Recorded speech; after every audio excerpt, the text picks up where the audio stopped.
জীবনে যদি খুব খারাপ সময় আসে তাহলে নিজের দুঃখ কষ্টগুলোকে এমন ভাবে নিজের মাঝে আড়াল করে রেখো যেন তোমার পাশে গা ঘেঁষে বসে থাকা মানুষটিও বুঝতে না পারে ভিতর থেকে তুমি কতটা ভেঙে গিয়েছো।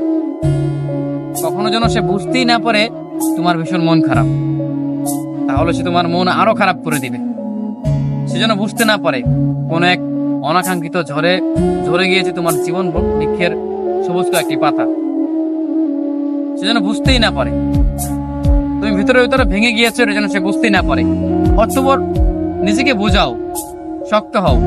এই সামান্য ঝড়ে ঝরে যেতে নেই, সামান্য আঘাতে ভেঙে পড়তে নেই। মানুষ বড়ই নির্দয়, বড়ই নিষ্ঠুর। ভেঙে যাওয়া মানুষটাকে সে আরো বেশি করে ভেঙে দেয়।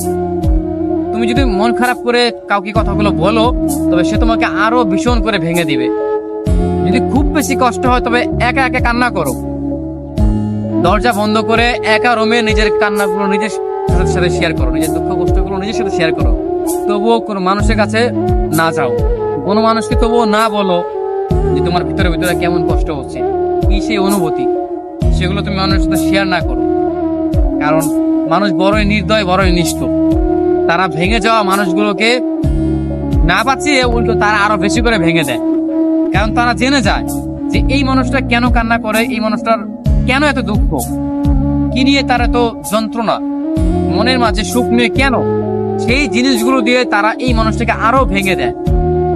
অতএব তুমি দেখবে একটা জীবনে একটা পর্যায়ে তুমি দেখবে যে জীবনে যতগুলো মানুষের সাথে তুমি তোমার দুঃখের কথাগুলো কিংবা লাইফে গড়ে যাওয়া ঘটনাগুলো শেয়ার করেছো সেগুলো একদমই ভুল ছিল।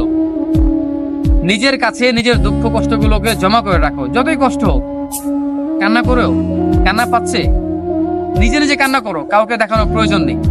নিজের দুঃখ কষ্টগুলো কোনো মানুষকে দেখানোর প্রয়োজন নেই। যত দেখাবে তুমি দিন শেষে তুমি ততই কষ্ট